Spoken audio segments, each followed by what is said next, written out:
Hello नमस्ते, welcome और welcome back to the educational channel of botany Adda में आप सभी का स्वागत है। गाइज, आज मैं आपको MSc second semester botany paper third के जो है वो मोस्ट इम्पॉर्टेंट क्वेश्चन बताने वाली हूँ। सो वीडियो के एंड तक बने रहिएगा।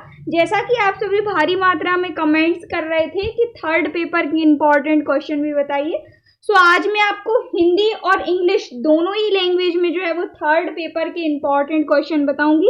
वीडियो के एंड तक बने रहिएगा। इससे पहले यदि आपने इसका सिलेबस चेक नहीं किया हो तो कर लेना, क्योंकि आपका जो थर्ड पेपर है इसका नाम है utilisation and conservation of plant resources.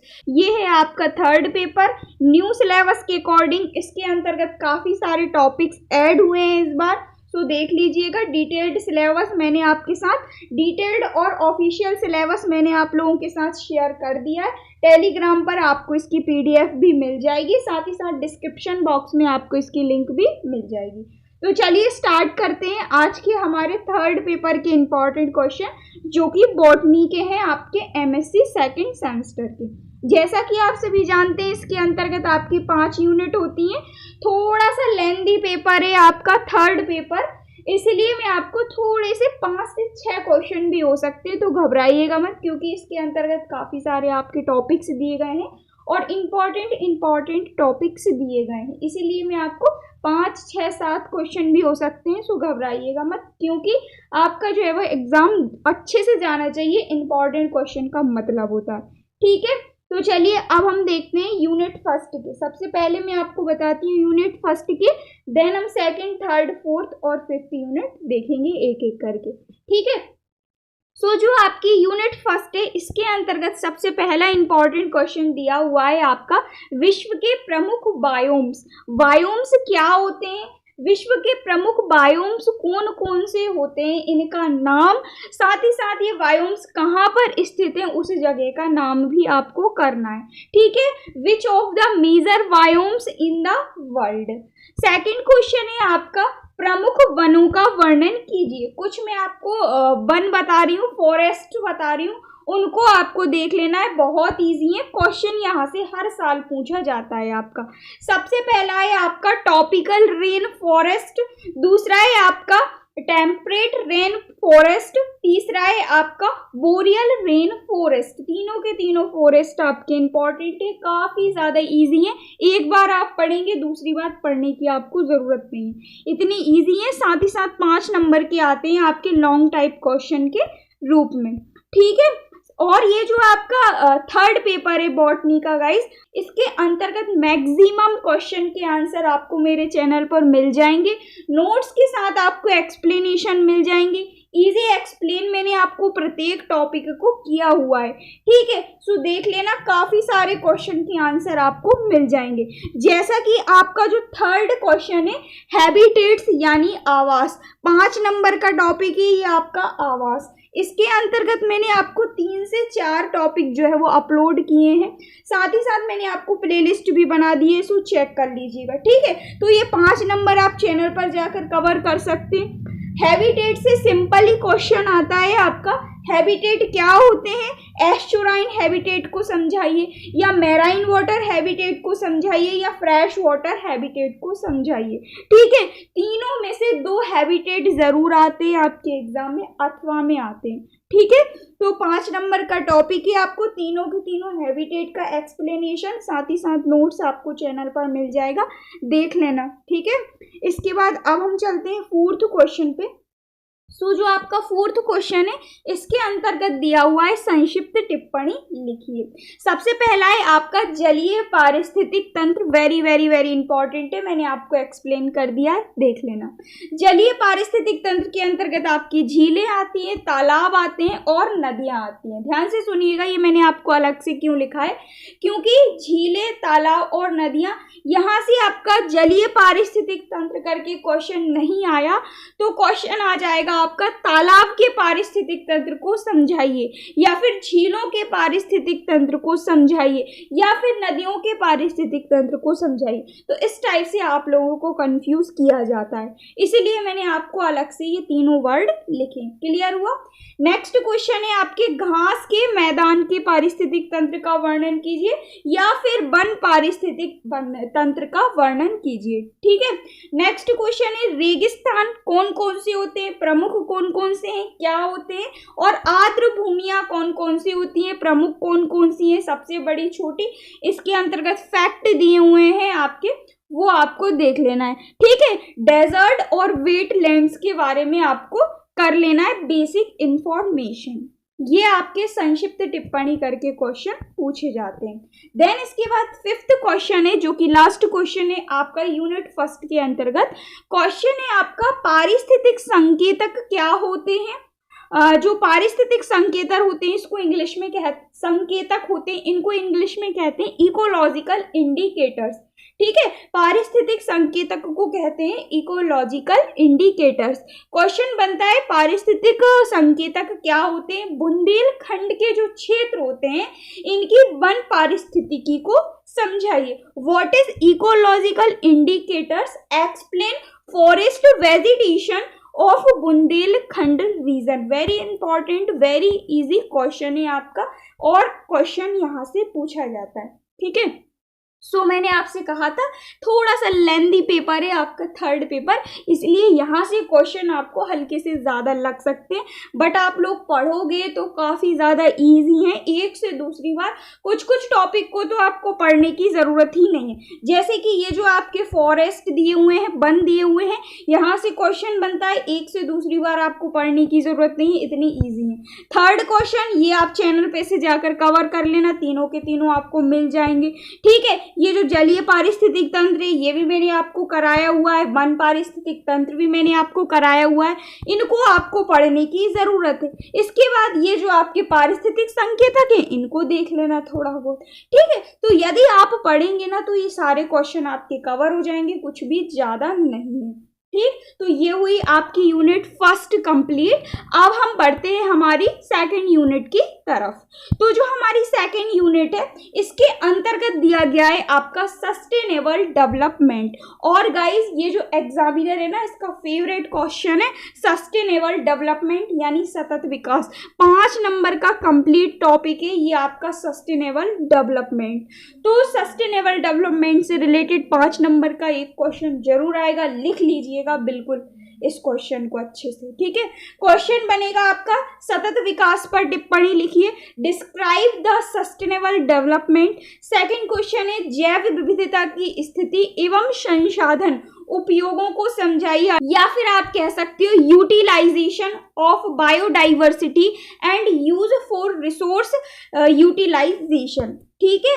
इसके बाद थर्ड क्वेश्चन है आपका, वन घास के मैदान जलीय आवास के संसाधन का सतत विकास और इनके उपयोगों का वर्णन कीजिए। Very very very important question है आपका, explain sustainable development and utilisation of resources from forest, grassland and aquatic habitats. Very important question है आपका थर्ड क्वेश्चन, इस बार आ सकता है आपका ये क्वेश्चन। ठीक है। इसके बाद फोर्थ क्वेश्चन है, इसके अंतर्गत दिया हुआ है आपका, समझाइए या फिर टिप्पणी लिखिए। क्वेश्चन है आपका, फ्यूमेटोरीज और मैस्टिकेटोरीज। ये जो आपके मैस्टिकेटोरीज हैं और फ्यूमेटोरीज हैं, इंपॉर्टेंट है दोनों के दोनों, एक क्वेश्चन यहाँ से हर बार आपका बनता है। ठीक है। नेक्स्ट क्वेश्चन, लास्ट क्वेश्चन है आपका यूनिट सेकंड से, अत्यधिक दोहन के कारण संसाधनों की गुणवत्ता और मात्रा में आए खतरों का वर्णन कीजिए। Explain threats of quality and quantity of resources due to over exploitation. Very very very important question है आपका। ठीक है। तो ये 5 क्वेश्चन आप कवर करेंगे, 6 भी हो सकते हैं यहाँ से आपके क्वेश्चन, कोई दिक्कत नहीं है, कर लेना अच्छे से। सस्टेनेबल डेवलपमेंट वेरी इंपॉर्टेंट है, घास फूस इसके अंतर्गत दिया हुआ है, वो सब आपको करना है। ठीक। और ये जो आपका यूटिलाइजेशन है या अल्टिलाइजेशन पढ़ो, कुछ भी आप पढ़ सकते हो, कोई दिक्कत वाली बात नहीं है। और यहाँ से क्वेश्चन जरूर बनता है सस्टेनेबल डेवलपमेंट एंड यूटिलाइजेशन से। ठीक। इसके बाद अब हम चलते हैं हमारे थर्ड क्वेश्चन की इसके बाद हम चलते हैं हमारी थर्ड यूनिट की तरफ। तो जो हमारी थर्ड यूनिट है इसके अंतर्गत दिए गए हैं आपके रिसोर्स। 5 नंबर का आपका टॉपिक है रिसोर्स। इसको हिंदी में कहा जाता है संसाधन। ठीक। संसाधन के अंतर्गत आपको क्या क्या टॉपिक करना है, सबसे पहले आपको संसाधनों का वर्गीकरण कर लेना है, क्लासिफिकेशन ऑफ रिसोर्सेज। इसके बाद आपको संसाधन संरक्षण के सिद्धांत देखना है, यानी कि जो आपका रिसोर्स कंजर्वेशन है इसके प्रिंसिपल्स आपको कर लेना है। इसके बाद आपको संसाधन संरक्षण की रणनीतियां करना है, यानी जो आपका रिसोर्स कंजर्वेशन है इसकी स्ट्रेटजीज कौन कौन सी होती हैं वो आपको देखना है। मात्र ये 3 टॉपिक आप कवर करेंगे संसाधन और रिसोर्स के अंतर्गत। ठीक। इसके बाद सेकंड क्वेश्चन है आपका वन्य जीव संरक्षण के लिए इन सीटू संरक्षण को समझाइए। प्रोसेस है पूरी की पूरी इन सीटू, और एक और है आपकी एक्स सीटू कंजर्वेशन। ठीक। तो आगे कहीं ना कहीं क्वेश्चन भी मिलेगा आपको। तो इन सीटू संरक्षण और एक्स सीटू कंजर्वेशन दोनों का दोनों आप देख लेना, जो कि आपके वन्य जीव संरक्षण से रिलेटेड है। नेक्स्ट क्वेश्चन है टिप्पणी लिखिए। सबसे पहला है आपका अभ्यारण्य, जिनको इंग्लिश में कहा जाता है सेंचुरीज। दूसरा है राष्ट्रीय उद्यान, इंग्लिश में कहा जाता है नेशनल पार्क्स। और थर्ड है आपका बायोस्फीयर रिजर्व्स, जिनको जो है इंग्लिश में कहा जाता है बायोस्फीयर रिजर्व्स। ठीक। तो ये जो 3 टॉपिक है ये भी मस्त टॉपिक है और इम्पॉर्टेंट है। नेक्स्ट और 4th नंबर का क्वेश्चन है आपका वनों, पर्वतमालाओं, मिट्टी और पानी के संरक्षण की पर्यावरण संरक्षण प्रथाएं कौन कौन सी होती हैं विस्तार से समझाइए। अच्छा क्वेश्चन है, इजी क्वेश्चन है, इंपॉर्टेंट क्वेश्चन है। नेक्स्ट और लास्ट क्वेश्चन है क्वेश्चन नंबर 5th। ये जो आपके बैंक है 3 बैंक, एक बैंक जरूर आपके एग्जाम में आएगा, चाहे फिर वो क्रायो बैंक हो, चाहे फिर वो फील्ड जीन बैंक हो, या फिर सीड बैंक हो। तीनों बैंक में से एक बैंक जरूर आएगा। बेसिक इंफॉर्मेशन देखनी है, पॉइंट वाइज करना है, पैराग्राफ टाइप नहीं करना है। इसके बाद सबसे पहला है आपका टिप्पणी लिखिए करके क्वेश्चन बनेगा एक्स सीटू कंजर्वेशन। जैसा कि मैंने आपसे कहा था इन सीटू कंजर्वेशन और एक्स सीटू कंजर्वेशन दोनों की दोनों प्रोसेस इंपॉर्टेंट है। दूसरी है आपकी बॉटनिकल गार्डन। बॉटनिकल गार्डन क्या होते हैं, इन पर टिप्पणी आती है। इसके बाद है आपकी इन विट्रो रिपोजिटर्स। ये जो आपके इन विट्रो रिपोजिटर्स हैं, यहाँ से भी क्वेश्चन पूछा गया था, पिछली बार मैंने देखा था। ठीक है। तो ये जो आपके इन विट्रो रिपोजिटर्स हैं इनको भी आप कर लेना इजी है। ये 5 क्वेश्चन आप कवर करेंगे यूनिट 3 के अंतर्गत। रिसोर्स इसके अंतर्गत 5 नंबर का कंप्लीट टॉपिक है। अब हम चलते हैं हमारी 4th यूनिट की तरफ। तो जो हमारी 4th यूनिट है इसमें दिया गया है आपका प्रदूषण। प्रदूषण जो टॉपिक है ये भी आपका 5 नंबर का टॉपिक है। प्रदूषण पूरा का पूरा मैंने आपको एक्सप्लेन कर दिया है। इसके अंतर्गत आपको 4 से 5 प्रदूषण मिलेंगे। सारे प्रदूषण को डिटेल में एक्सप्लेन किया है, नोट्स आपको मिल जाएगा। ठीक। तो प्रदूषण जाके आप चैनल पे से कवर कर लेना। क्वेश्चन यहाँ से आपका बनेगा प्रदूषण और जलवायु परिवर्तन को समझाइए। Explain pollution and climate change. दूसरा कहीं ना कहीं यही क्वेश्चन आपके हर बार एग्जाम में पूछा जाता है। वायु प्रदूषण को समझाइए, जल प्रदूषण को समझाइए, या मृदा प्रदूषण को समझाइए, या फिर आपका तापीय प्रदूषण को समझाइए, या ध्वनि प्रदूषण को समझाइए। इसके अंतर्गत ये प्रदूषण क्या होते हैं, कैसे फैलते हैं, इनको रोकने के उपाय क्या होते हैं, इनसे कौन कौन सी बीमारियां होती हैं, इनके स्रोत क्या होते हैं, इनके कारण क्या होते हैं, ये सारी चीज आपको करना है जो कि मैंने आपको बताई हुई है। सो इस टाइप के जो 5 नंबर के क्वेश्चन है ना, इनको जाकर आप चैनल पे से कवर कर लेना, इजीली हो जाएंगे, इधर उधर भटकने की जरूरत नहीं है। इसके बाद आपका जो 3rd क्वेश्चन है इसके अंतर्गत सबसे पहला टॉपिक है ग्लोबल वार्मिंग और दूसरा है ग्रीन हाउस प्रभाव। दोनों के दोनों टॉपिक मैंने आपको एक्सप्लेन किए हुए हैं, चैनल पर जाकर देख लेना, डिस्क्रिप्शन में लिंक भी मिल जाएगी।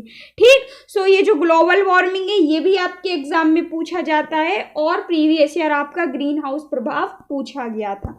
नेक्स्ट क्वेश्चन है आपका, ओजोन परत क्या होती है? ओजोन परत के क्षरण का कारण क्या होता है? ओजोन परत में जो हुआ छिद्र है उसका कारण क्या होता है? ठीक। नेक्स्ट क्वेश्चन है, पारिस्थितिक तंत्र की संरचना एवं कार्य पर प्रदूषण का क्या प्रभाव पड़ता है एवं प्रदूषण का प्रबंधन किस टाइप से किया जाता है? समझाइए, एक्सप्लेन कीजिए। Important question. नेक्स्ट और 6 नंबर का क्वेश्चन है आपका, टिप्पणी लिखिए। आपका जो टॉपिक है इंपॉर्टेंट है, जो कि है आपका bio remediation. Bio remediation, English में भी इसको बायो रेमेडिएशन ही कहते हैं, हिंदी में भी इसको बायो रेमेडिएशन ही कहते हैं। क्वेश्चन आपका एज इट इज पूछा जाता है। सो ये हुई आपकी 4th यूनिट, काफी इजी है। यहाँ से पॉल्यूशन टॉपिक ही पूछा जाता है हर बार। ठीक, तो इसको जाकर चैनल पे से आप कवर कर लेना। ग्लोबल वार्मिंग भी आप कर लेना, ग्रीन हाउस प्रभाव भी आप कर लेना। ठीक, इसके बाद अब हम चलते हैं हमारी लास्ट और 5th यूनिट की तरफ। इसके अंतर्गत दिया गया है आपका रिसोर्स मॉनिटरिंग और रिमोट सेंसिंग कॉन्सेप्ट। यहाँ से क्वेश्चन जरूर बनता है। ठीक, तो सबसे पहला क्वेश्चन है आपका, रिसोर्स मॉनिटरिंग क्या होती है? रिसोर्स मॉनिटरिंग को समझाइए, या रिसोर्स मॉनिटरिंग से आप क्या समझते हैं? Remote sensing concept, remote sensing concept और इसके टूल्स का वर्णन कीजिए। काफी सारे टूल्स दिए हुए हैं, 4 से 5 टूल्स अच्छे से कर लेना। ठीक है। नेक्स्ट क्वेश्चन है आपका, EMR बैंड्स क्या होते हैं? इनके अनुप्रयोगों का वर्णन कीजिए, इनके एप्लीकेशंस को समझाइए। नेक्स्ट और 3rd नंबर का क्वेश्चन है, वेरी वेरी वेरी इंपॉर्टेंट है आपका, भारतीय सुदूर संवेदन कार्यक्रम पर टिप्पणी लिखिए। इंडियन रिमोट सेंसिंग प्रोग्राम को एक्सप्लेन कीजिए, वेरी इंपॉर्टेंट है। 4th नंबर का क्वेश्चन है आपका, पारिस्थितिकी और वानिकी में रिमोट सेंसिंग के अनुप्रयोगों को समझाइए। Explain applications of remote sensing in ecology and forestry. अच्छा क्वेश्चन है, इंपॉर्टेंट क्वेश्चन है। ठीक है।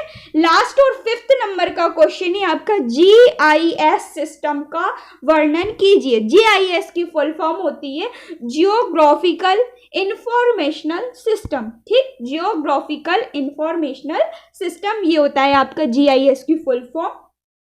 इसके अलावा काफी सारी यूनिवर्सिटी में MCQs भी पूछे जाते हैं, सो वहां पे ये क्वेश्चन आपका पूछा जाता है। ठीक है, इसलिए मैंने आपको इसकी फुल फॉर्म बताई है। कभी कभी एज इट इज क्वेश्चन आता है, GIS पर संक्षिप्त टिप्पणी लिखिए, GIS को विस्तार से समझाइए। यही क्वेश्चन आपका हिंदी में पूछा जाता है, पर्यावरणीय प्रभाव में सहायता करने वाली भौगोलिक सूचना प्रणाली, इसको हिंदी में कहते हैं भौगोलिक सूचना प्रणाली। ठीक है, GIS को हिंदी में कहते हैं भौगोलिक सूचना प्रणाली को समझाइए। ये जो आपकी भौगोलिक सूचना प्रणाली है या जियोग्राफिकल इंफॉर्मेशनल सिस्टम है, ये क्या करता है? ये बेसिकली पर्यावरण पर जो पॉल्यूशन का प्रभाव पड़ता है उस प्रभाव को कम करने में सहायता करता है। ठीक है, तो ये नेगेटिव हुआ या पॉजिटिव, आप मुझे नीचे कमेंट करके बताना। ठीक है, बाकी आशा करती हूँ आपको जो है वो पूरा का पूरा टॉपिक क्लियर हुआ होगा। सारे के सारे जो इंपॉर्टेंट क्वेश्चन है ये क्लियर हुए होंगे। कोई भी डाउट हो मुझे नीचे कमेंट करके बताना। जो जो क्वेश्चन के आंसर मैंने आपको एक्सप्लेन कर दिए उनको जाकर चैनल पे से प्लीज देख लेना, क्योंकि इससे आपका ही फायदा होगा, मेरा तो फायदा होना नहीं है, क्योंकि आपका नेक्स्ट मंथ या आने वाले 8-10 दिन के अंतर्गत एग्जाम है, तो अच्छा खासा आपका जो है वो टाइम भी मैनेज हो जाएगा। काफी कम टाइम लेती हूँ और मैं आपको पूरा का पूरा टॉपिक एक्सप्लेन कर देती हूँ। ठीक है, तो जो जो क्वेश्चन मैंने आपको बताए हैं कि ये जाकर आप चैनल पे से कवर कर लेना, तो उनको अच्छे से आप कवर कर लेना। ठीक है, बाकी ये सारे क्वेश्चन अच्छे से देख लेना, अच्छे से पेपर देना हो तो। ठीक है, सो मिलते हैं नेक्स्ट वीडियो में न्यू टॉपिक के साथ। साथ ही साथ ये जो आपका 3rd पेपर है, utilisation and conservation of plant resources, काफ़ी सारे स्टूडेंट इसको अल्टिलाइजेशन भी पढ़ते हैं।